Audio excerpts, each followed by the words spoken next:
Okay, so you've brought some pretty intense information for us to look at today. Yeah, definitely. It's Yeah. about Lake City, Arkansas. Hmm. And wow, you've given us a lot to consider, like its history and the geography, tucked away in eastern Arkansas, Right. and how the population has changed over time based on census data. Yeah. And the really scary thing that a huge tornado threat happening right now, today, April 3rd, 2025. Yeah. It's a developing situation for sure. So it feels like there are a lot of pieces here. Yeah, they're hard. And I think what we want to do today is connect those dots for everyone listening. Exactly. It's not just about, listing facts. It's Yeah. more about how Lake City's past and its current situation are kind of all woven together, especially with this major weather event happening. Absolutely. So we're going to try to understand what's going on beyond just the headlines. Yeah, a deeper dive. Yeah, using the articles and your own insights. Yeah, that's right. So why don't we start with just like the basics? Okay. Where this place is like the lay of the land. Yeah, so Lake City, Okay. it's in eastern Craighead County, Arkansas, Okay. and it sits right on the west bank of the St. Francis River. Okay, by the river? Yeah, and if you know Jonesboro, it's about 16 miles east of there. Okay. But here's something that I thought was really interesting when I was reading about it. Okay. It's one of 2 county seats Oh, wow. for Craighead County. Really? Yeah, So they have 2 county seats. 2 county seats. Huh. I mean, usually that means something a little unusual, right? It does, yeah, and it makes you think about the history of the county, or maybe the geography Right. that maybe made it hard for people to get to the main county seat, Yeah.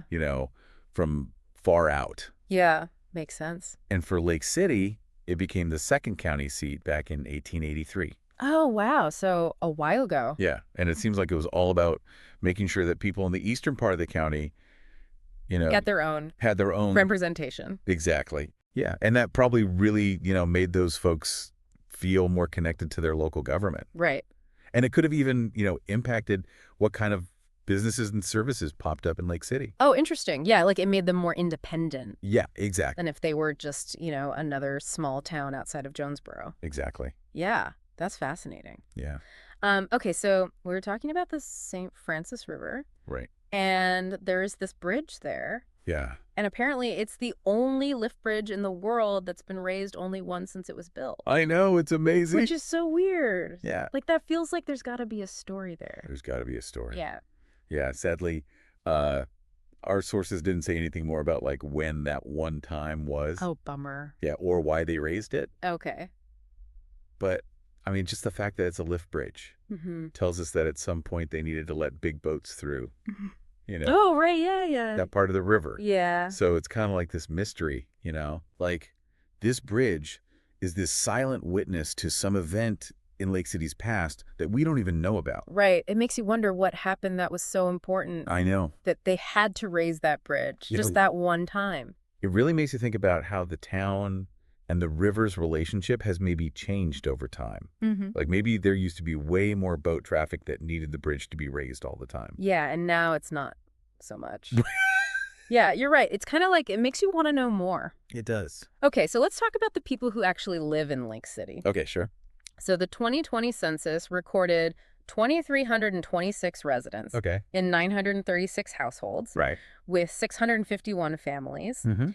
And if we go back to the 2000 census, Okay. it was a bit smaller than around 1956 people. Okay. But what really stands out is the racial breakdown from that earlier census. Oh, yeah. 98.67% of the population identified as white. Wow. Yeah. And then there were very small percentages of Black and Native American residents, and just a little over 1% who identified as Hispanic or Latino. Yeah.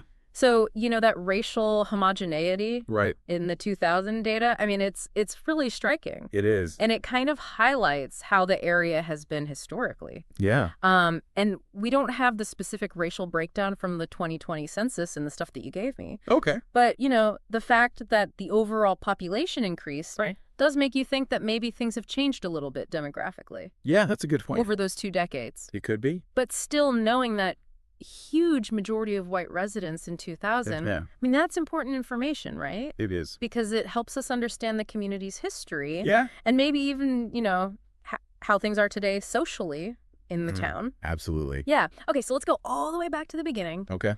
the historical roots of this place. All right. So Lake City, it started as a Native American camp.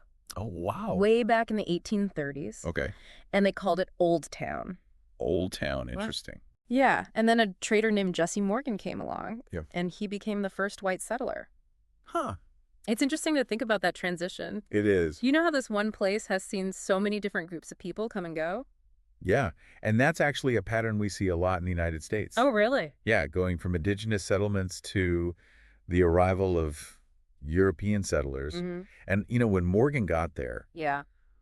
that was a huge turning point Yeah. because it really set the stage for Lake City to become what it is today. Okay. Those early settlements really had a big impact on how communities developed. Yeah, I can see that. Yeah.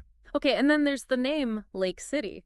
Right. So apparently in 1886, they named it that because there was this big lake-like body of water Okay. on the St. Francis River. Mm. But before that, it was called Sunk Lands. Sunk lands. I know. Whoa, that's a little ominous. Yeah, it is. What's the story there? So it actually goes back to this massive event that happened in the region, the New Madrid earthquakes Oh, wow. back in 1811 and 1812. Yeah, I've heard of those. So these were huge earthquakes, Okay. so powerful that they literally changed the landscape. Wow. Yeah, like areas sank and new lakes and waterways formed. That's incredible. So that name Sunk Lands, it's like this reminder of these crazy, powerful natural forces Right. that shaped the area. Yeah. And then later they decided to call it Lake City, Right. which makes sense, because of that lake that was created by the earthquakes. Yeah, that makes sense. So it's not the first time Lake City has had to deal with some crazy stuff from nature, Right. and it makes you think about how they might react to this tornado threat today. Yeah, Yeah, like it's almost like they're used to things like this. in a way. Yeah. Yeah, okay, so we talked about the earthquakes a long time ago.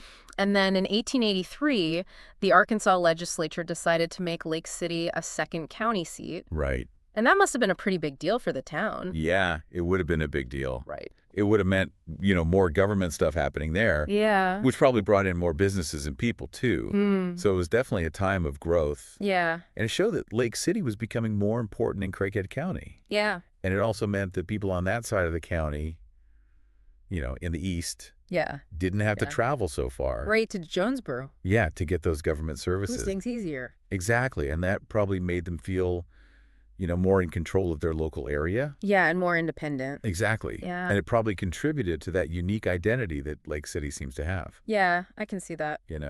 Okay, so we've talked about the history and where it is, Mm-hmm. but now I have to talk about what's happening today, Right. April 3rd, 2025.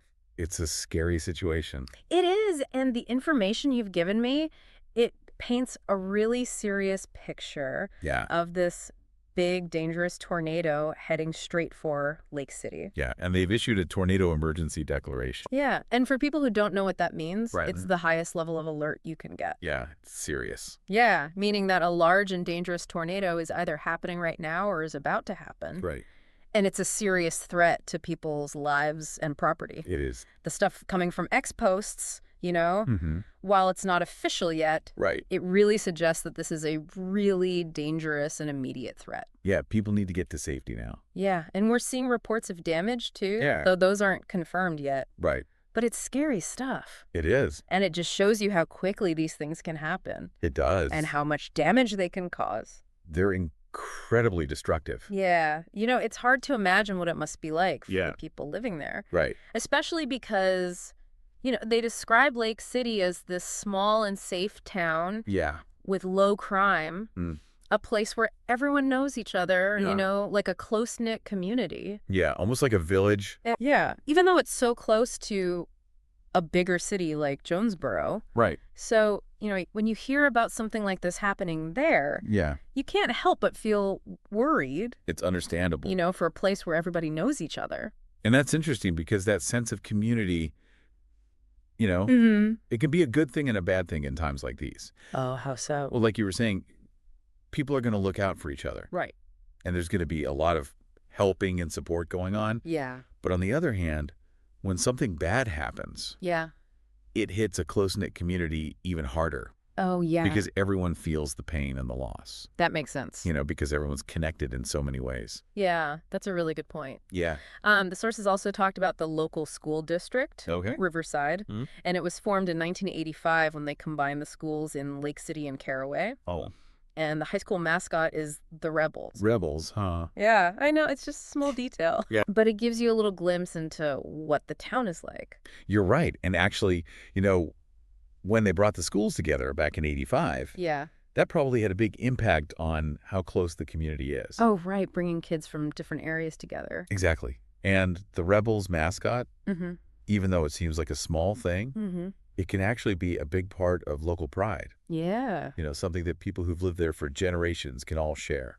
Right. It represents them. Exactly. Okay. And then we have these two pretty well-known people Oh, yeah. who were born in Lake City.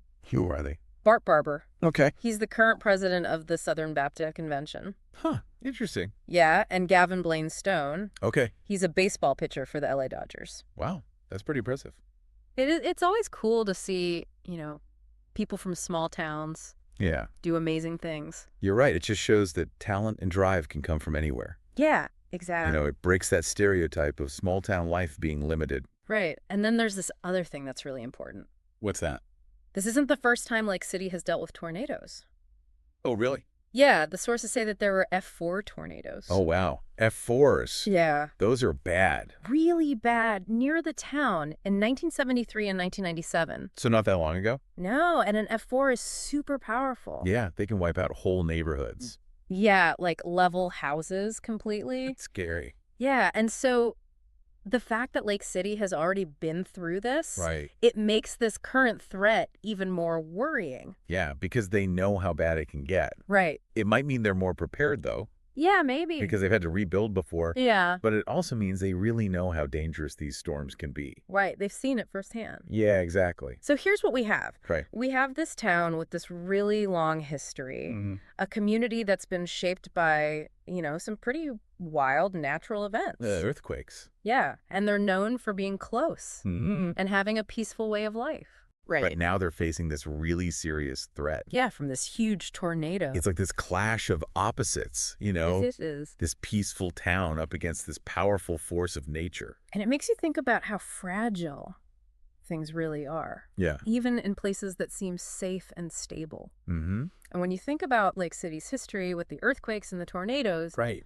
it makes you wonder how these communities bounce back. Yeah. How do they stay strong and keep their identity when they've been through so much? Yeah. And I think a lot of it comes down to that community spirit that you were talking about. Yeah, makes sense. They support each other, and that helps them get through tough times. Yeah, that's so important. It is. So we've talked about how the land was literally reshaped by earthquakes centuries ago. Right? And now they're facing this potential disaster with this tornado. Yeah. I mean, what does that say about how this place is connected to nature? That's a really deep question. It's like the ground they live on and the sky above them have been these powerful forces shaping their lives, Yeah. sometimes in really disruptive ways. Right. So how do you think dealing with all of that Yeah.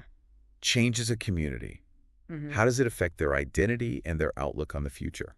That's a really good question. It's something to think about, It is. even after we're done here today. Yeah, it really makes you think about the power of nature It does. and how we as humans deal with it. Absolutely. Well, this has been really insightful. I'm glad. Thanks for bringing this to us. Of course. Thanks for having me. To be continued. Definitely. Yeah, we'll have to see what happens. Yeah. Keep an eye on the news. Everyone stay safe out there. Yes. Please be safe, everyone. All right, that's it for today's deep dive. Until next time. See you later.